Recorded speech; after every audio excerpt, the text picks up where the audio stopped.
মাদ্রিদে আজকে আমার দ্বিতীয় দিন। আজকে এই মুহূর্তে আমি যে জায়গাটা আছি এটা একটা চৌরাস্তা, আর জায়গাটা হচ্ছে প্লাজা দি স্পানা। এবং এই জায়গাটা ভিউটা দেখেন, পিছনে কত সুন্দর উচ্চ উচ্চ বিল্ডিং, বিশাল বড় বিলবোর্ড, আইফোন 17 প্রো ম্যাক্সের বিলবোর্ডও দেখা যাচ্ছে। তো আমার পেছনে আবার জারার শোরুম আছে, যদিও এই দেশে জারাকে এরা সারা বলে। তো আমরা এখন আমার মাথার উপরে একটা সুউচ্চ বিল্ডিং দেখা যাচ্ছে। তো এই বিল্ডিংটার উপরে ওঠার ট্রাই করব।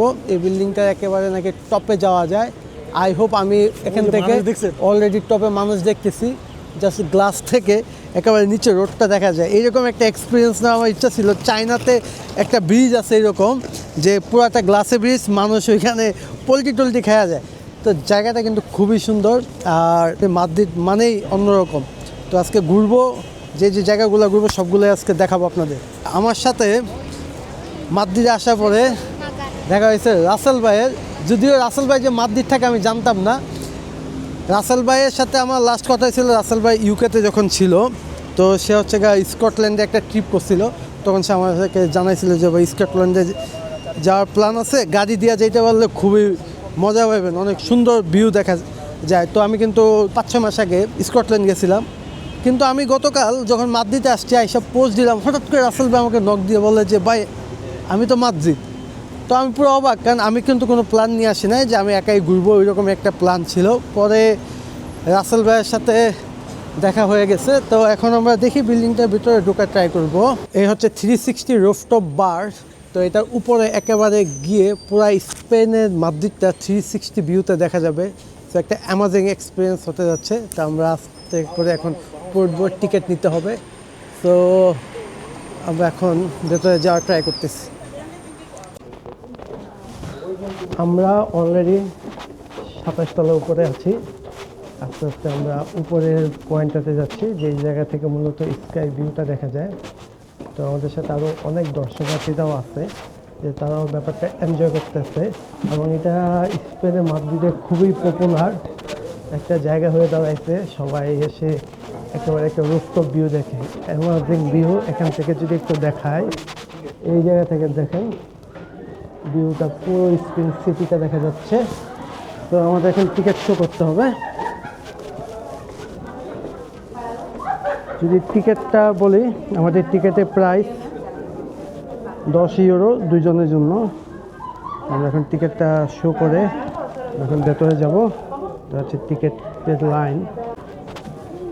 তো জায়গাটা কত পপুলার, এখানে মানুষের সমাগম দেখেই বোঝা যাচ্ছে। চারদিকে ভিউ যতই দেখি পুরোপুরি মাথা নষ্ট। পুরো সিটিটা এই জায়গা থেকে 360 ভিউতে দেখা যাচ্ছে। এদিকেও সভ্যতার ইতিহাস দেখা যাচ্ছে, বিশাল বড় মাদ্রিদ সিটি। আর এই ভিউটা দেখার জন্য অসংখ্য মানুষ আসছে। তো আমরা একেবারে সামনে যে পয়েন্টটা থেকে পুরো এলাকাটা দেখা যাবে, সেটা একটু পরে এক্সপিরিয়েন্স করবো। পাহাড়, আর এই হচ্ছে সিটির বাইরে দূরে ওই হচ্ছে পুরোটা হচ্ছে পাহাড়ে বেষ্টিত। গতকাল যখন ল্যান্ড করি তখন উপর থেকে শুধু পাহাড় আর পাহাড় দেখতেছিলাম। আসলে অন্যরকম। লন্ডনে এখন এরকম করে দেখা আমার সুযোগ হয় নাই। অবশ্যই সুযোগ পেলে লন্ডনে গিয়েও লন্ডন আই থেকে পুরো লন্ডনটা দেখব। আসার পরে মোটামুটি 30 থেকে 40 মিনিট হয়ে গেছে। এই 40 মিনিট লম্বা লাইন অতিক্রম করে এখন একেবারে কাছাকাছি চলে আসছি। যদিও সামনে আরও 10-12 জন আছে, আরও মনে হয় 15-20 মিনিট লাগবে। সানলাইটটাও কমে যাচ্ছে। সানলাইট থাকতে থাকতে জায়গাটা যেতে পারলে পুরো মাদ্রিদটা পেছনে নিয়ে একটা সুন্দর ছবি আসবে, আর সেই সাথে সুন্দর একটা ভিউ দেখাতে পারবো আপনাদের। ফাইনালি কাঙ্ক্ষিত যে প্লেসটা, সেই প্লেসটাতে চলে আসছি। এই যে দেখেন, এভাবে ফ্যামিলি মানুষের গ্রুপ ছবি তুলতেছে। নিচে কিন্তু পুরো ক্লিন করে একেবারে 26 তলা নিচে দেখা যাচ্ছে সেই রাস্তা, এভরিথিং দেখা যাচ্ছে। ফুল ফ্যামিলি নিয়ে গ্রুপ ফটো তুলতেছে। আর ভিউটা দেখেন, পিছনে সানসেট হচ্ছে, আর এই জায়গা থেকে এইরকম একটা অসাধারণ ভিউ, পুরো মাদ্রিদটা দেখা যাচ্ছে। তো আমিও যাব একটু পরে এই জায়গাটা এক্সপিরিয়েন্স করতে। আমি খুব এক্সাইটেড কি হতে যাচ্ছে। একজন স্পেন মানুষ, সে হচ্ছে এখানে এক্সারসাইজ করতেছে। আসলে অ্যামাজিং, ফ্যামিলিক্যাল গ্রুপ ছবি তুলতেছে। অসাধারণ ভিউ জায়গাটায়। এই মুহূর্তে আছি 28 তলার উপরে। একটু আগে কিন্তু নিচে এই জায়গাটাতে ছিলাম। এই জায়গা থেকে এখন আরও একদম উপরে আসছি। সে একটা ভিউ, এখান থেকে মাদ্রিদ শহরটাকে পুরো এক পলকে দেখে ফেলা যায়। আমার আসলে মানে এত ভালো লাগতেছে এই জায়গায় এসে। আর এই জায়গাটা আমি আপনাদের দেখাতে পারতেছি। অবশ্যই যারা মাদ্রিদ আসবেন এই জায়গাটা মিস করবেন না। এটা হচ্ছে রিও দি প্লাজা। তো এখানে আসলে অবশ্যই এই রুফটপে আসবেন। Only per person 5 euro entry fee, কিন্তু এটা পয়সা উসুল। এই যে আরেকটা ভয়ঙ্কর ওয়াকিং স্টেট। এই জায়গায় হেঁটে হেঁটে যাচ্ছি। এই হচ্ছে এই নিচের অবস্থা। নিচে পুরোপুরি দেখা যাচ্ছে ভয়ঙ্কর অবস্থা। পুরো সিটিটা দেখা যাচ্ছে। এত সুন্দর ভিউ, অ্যামাজিং অ্যামাজিং অ্যামাজিং। ভাই আপনি কি ভয় পাচ্ছেন? ওকে, এখান কিছু ছবি তুলতেছি রাসেল ভাই। আমাদের প্লাজা দে রিও থেকে আমরা নেমে গেছি।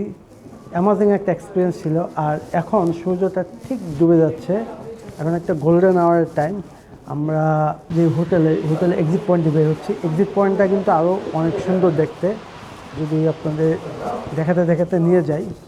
দেখুন, এটা ভেতরে রেস্টুরেন্ট, এখানে মানুষ আসে। এটা মূলত একটা রেস্টুরেন্ট, তার উপরে রুফটপ আছে। তো রুফটপটাকে এরা একটা আলাদা একটা বাণিজ্য পর্যায়ে নিয়ে গেছে। আর সেই সাথে আমাদেরও পুরো সিটিটা দেখার একটা সুযোগ করে দিচ্ছে।